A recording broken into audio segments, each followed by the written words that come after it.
Oi, pessoal.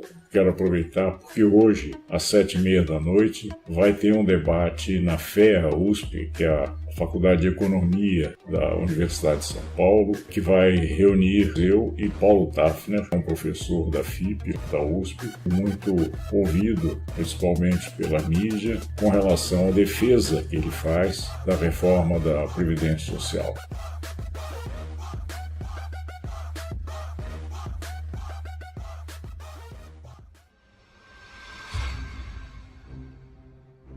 Eu, no polo oposto, vou mostrar que existem outros caminhos e que a gente tem que tomar muito cuidado, porque essa reforma atinge direitos de milhões de pessoas e não pode ser enfiada a goela abaixo da sociedade. E para isso é importante a gente debater, trocar ideias. Esse professor é uma pessoa conceituada, de muito bom nível. Eu acho que a discussão lá será de alto nível e será proveitosa a todos. Você nunca vai ver na mídia alguém se manifestando de uma forma diferente dessa de apoio que só os economistas que aparecem na mídia, inclusive Paulo Tafner, são todos defensores de uma reforma da Previdência Social. Mas as coisas não são bem assim. Se nós tivéssemos, de fato, uma mídia democrática, você teria a oportunidade de ver isso nas TVs, nas rádios, jornais, revistas, posições diferentes. Ou assim você teria mais condições de tomar a sua própria decisão, pensando por você, com mais informações do que o que normalmente a gente se vê aqui no Brasil.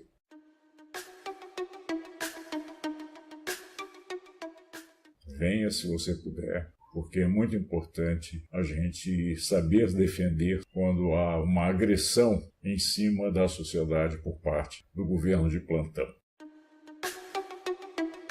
Lá nesse debate eu vou levantar algumas questões. Por exemplo, me incomoda muito essa situação de dizer que o brasileiro se aposenta cedo e que ele, no fundo, quer dizer assim, olha, ele podia estar trabalhando e não está trabalhando, então ele se aposenta e o país então não aguenta uma situação dessa. Esse é o argumento central. Ocorre que quem tira o trabalhador do mercado não é o próprio trabalhador em geral. Quem tira é o próprio mercado. Depois que a pessoa completa 50, 55 anos, ela normalmente é trocada por uma pessoa mais jovem que aceita ganhar menos e as empresas processam assim. Não é só no Brasil, isso é uma realidade internacional, todo mundo sabe. E as pessoas que estão nessa idade sabem perfeitamente isso que eu estou falando.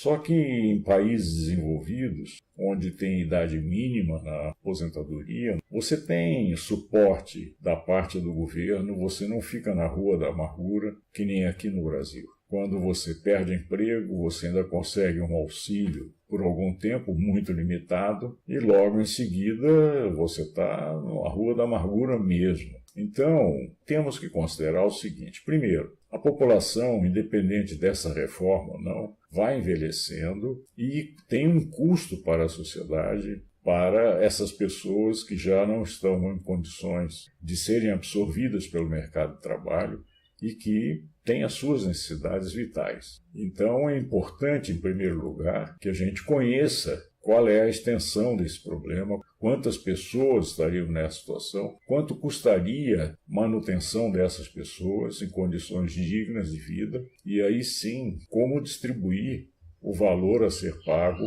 na Previdência para essas pessoas. E um dia você que está ouvindo, que está me vendo, estará nessa situação também.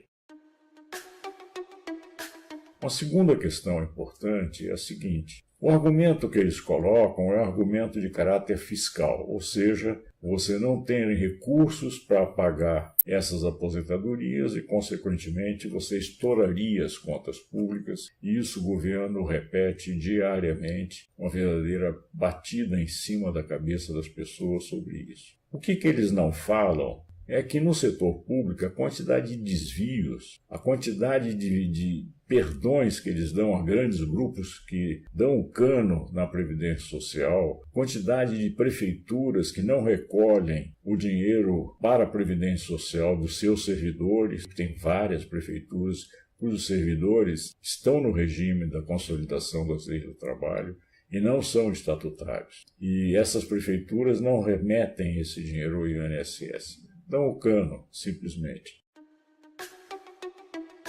Então, várias situações assim. O que se paga aqui no Brasil com juros é um absurdo. O governo está falando que vai fazer uma economia de 1 trilhão e 100 bilhões em 10 anos com essa reforma. Isso, se for aprovada integralmente, essa reforma, que a gente sabe que, se for aprovada, não será esse texto, vai ser um texto com muito menos economia do que esse governo pretende. Mas só em juros, que o Brasil torra todo ano, você economizaria 1 trilhão e 100 bilhões, que é o valor da economia dessa reforma, em apenas, sabe quanto? 2 anos e meio. Em 10 anos, o Brasil, nos últimos 10 anos, ele gastou 3 trilhões e 600 bilhões de reais, ou seja, mais do triplo do que essa economia que eles pretendem fazer em 10 anos.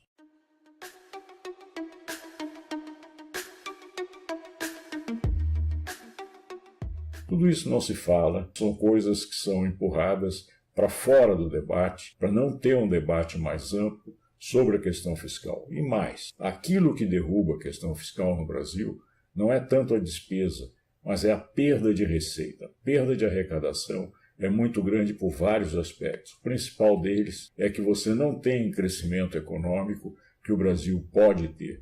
O Brasil tem um potencial de crescimento muito forte, que não é aproveitado por uma série de razões que nós temos colocado sistematicamente aqui na página. Então, em função disso, você passa a ter problemas de financiamento da própria Seguridade.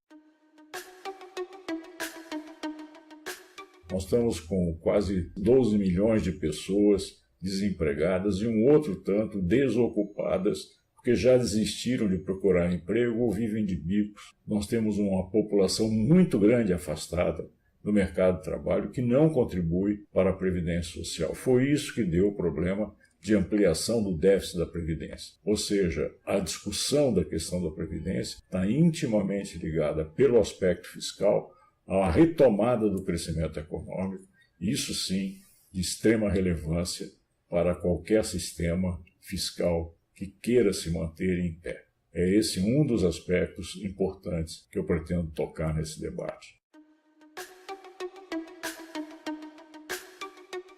O professor Paulo Tafner, ele tem feito vários pronunciamentos, muita colocação no sentido de que envelhecimento da população levaria a uma situação de insolvência do sistema. Normalmente, eles se apoiam nas estatísticas do IBGE, que projetam a população com várias idades até 2060. Realmente é verdade, o IBGE mostra com clareza que vai crescer a população idosa e etc.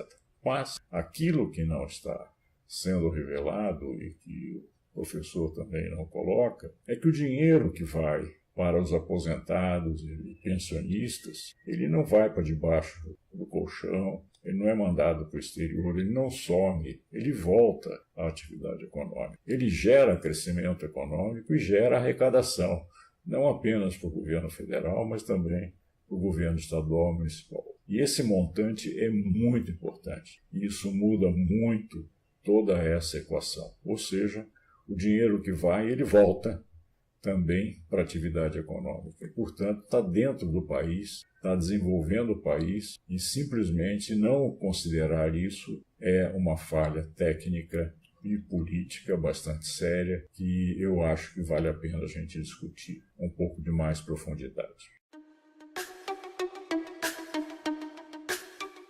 Então, pessoal, eu renovo aqui o convite. Se puderem, apareçam hoje às 19h30 na Faculdade de Economia da USP, que eu acho que você vai gostar e vai poder aproveitar.